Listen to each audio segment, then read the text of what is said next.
Hey guys, now, I've got a bit of a Glen Powell deep dive, and usually I wouldn't be attracted to this particular movie, which is Devotion, which is technically a war movie about a war that is not commonly displayed or even talked about much. Unless you're a North Korean, then you probably go, I'd say bad things about this movie. But I'm talking about Devotion, which is a movie that you could actually find here on Netflix. I'm not sure where else you can find it. I think it's a Netflix original movie. It's based around a Navy Air Force, particularly a division of like 5 guys from they're actually based out of, I think, the west coast of America. Please forgive me if I get my terminology incorrect. And where this is around the same time, this is like during the 50s, where there was a lot of segregation between the Caucasian and African-American communities. This was right after, I think it was just around the same time of like the Apollo missions, where it was still quite segregated. And this particular movie follows 2 gentlemen, Tom and Jesse. Now, Jesse is actually an African-American. He is one of the few pilots within this little group that have actually seen combat, which makes him quite unique within the team. And most of them are bachelors who pretty much like to sleep around and stuff like that. But Jesse is in a very unique position. A, he's an African-American, and B, he is actually a devoted father and husband.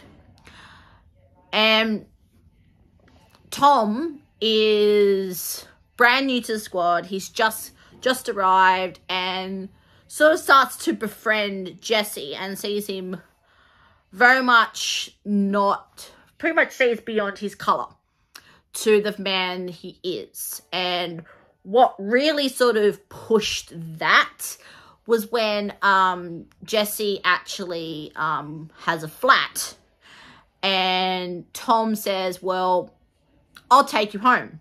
I'll take you back to your place. And he meets Daisy and Pam, Jesse's wife and daughter. And Daisy pretty much says point blank to Tom to pretty much be his wingman. Be his wingman for Jesse. Be me, pretty much. Look after him, protect him while you're on mission.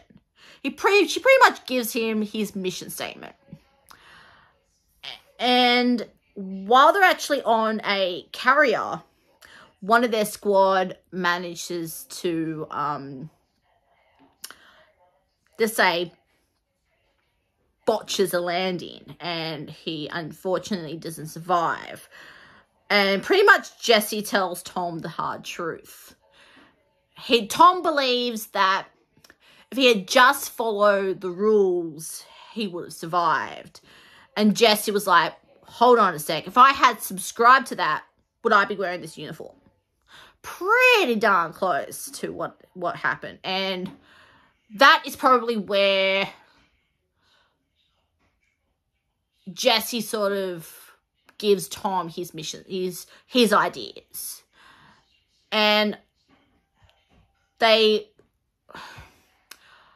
pretty much get into a bit of a squabble during their first mission in Korea. An enemy fighter actually tries to swoop them and kill them.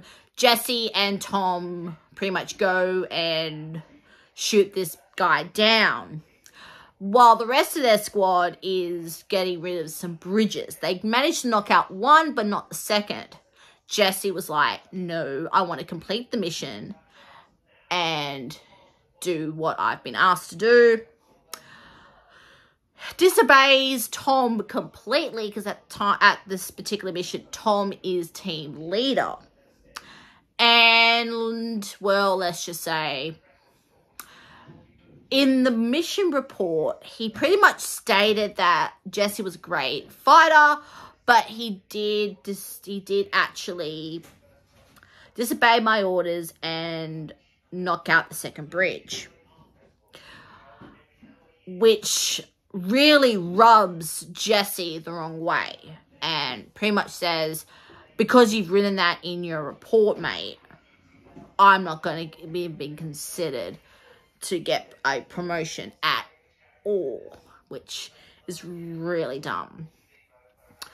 I should state, while they're on shore leave before they actually get to Korea, they actually go to France, and Jesse sort of meets up with Elizabeth Taylor, who invites him and the rest of his crew to go to one of the casinos that is in town. And let's just say a bar fight happens in a neighbouring pub where they decide to go have some after drinks.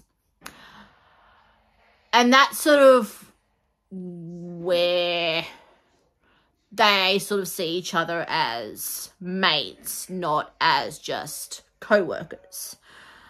Now, during their second mission, Jesse's plane has a big malfunction and she has to crash the plane.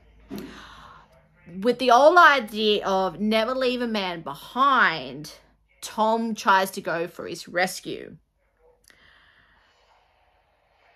I'm going to a little bit spoil the ending, but if you've read the book that this is based on, you pretty much know that during the second mission, Jesse doesn't survive. But Tom is so determined to get him out and get him home. And for Tom's effort, he does get a medal. He feels very reluctant to get it because he knows why.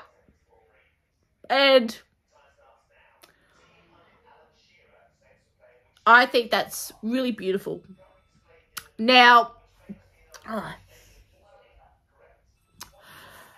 creation of this has actually been in a bit of a... This has been in the works for a long time. Actually, doing some research, Glenn is actually the one who read the book originally around the time of publication. And this has been on his mind for a long time. And he actually befriended Tom's family and actually sort of got permission by Tom's son to really do this. Unfortunately, Tom's boy never got to see the movie, which is a little bit sad. But he was the one that really to steamboat this particular production, which I think is so brave of him as an actor. And he actually also executive produced this sucker, which is also a little bit on the brave side. This could have really had slammed him, put him a lot of, this could have slammed him as an actor. But the fact that he was so passionate about the project to get it brought to screen really says something about him. And he also is he also plays Tom in this movie. And the actor who plays Jesse is actually in the MCU. He played Kang, I believe, in Ant-Man Quantumania, which is Ant-Man 3.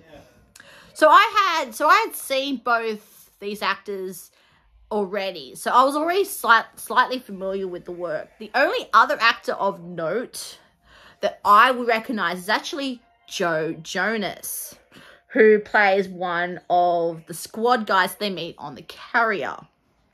Funny enough, Glenn's actually worked with his baby brother Nick on Scream Queens. All he has to do is now work with Kevin. He's worked with all three.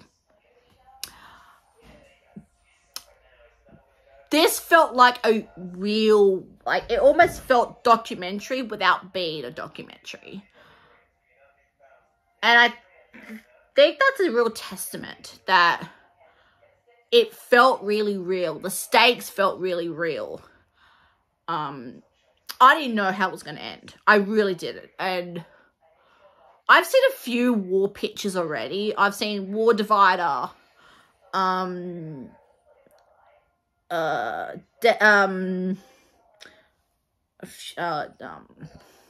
War Divider, Gallipoli. There's a few Australian movies based around war. Hacksaw Ridge. That's the movie I was thinking about. I was trying to get out earlier. Hacksaw Ridge. That looks a different. It doesn't look so much at. It's war, but doesn't overly glorify war, if that makes sense. It feels like a real picture. And this one, because it focuses on two particular soldiers within it, you feel like you get to know these two men within the course of the 2.5 hours. It feels like they, by the end of the movie, they aren't just, he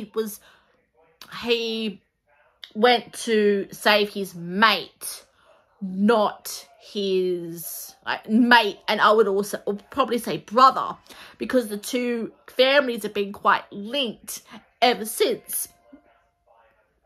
And you could feel that within the two actors, bringing these two characters to life. And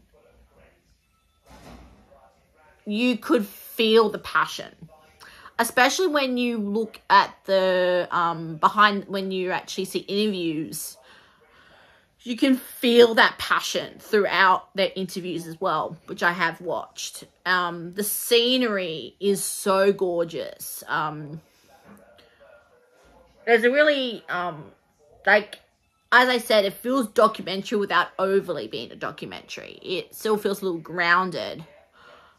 I thoroughly enjoyed it. And it took me a few, sit-ins because it's such a heavy topic. But it actually makes me want to go and hunt for the book, which is a little bit, it's not surprising for me because I've done that with Doom. I don't usually hunt for books based around a real event. I'm not usually a bit of a history buff, which a lot of people already know that about me. But this movie made it really personal. It felt really personal, that I want to tell people about it. It's a little bit of a hidden gem, and I wish I could actually purchase it right out, because this would be a great movie to pull out around about Remembrance Day, or it was in America they call it Veterans Day. Pull it out during that time of the year to sort of remember conflict and put a human face to conflict that you don't really ever hear about. Similar to aspects to Anzac Girls, which is an Australian-based TV show about army nurses. You don't usually think about army pilots, as we call them, Air Force, not Navy pilots or army pilots. So I thoroughly enjoyed it, and I'll probably watch it again, regardless of being Remembrance of Veterans Day. Have you sat through Devotion? Please write down in the comment section below. Please like, share, and subscribe. And I think I'm going through a Glen Powell rabbit hole. Ciao.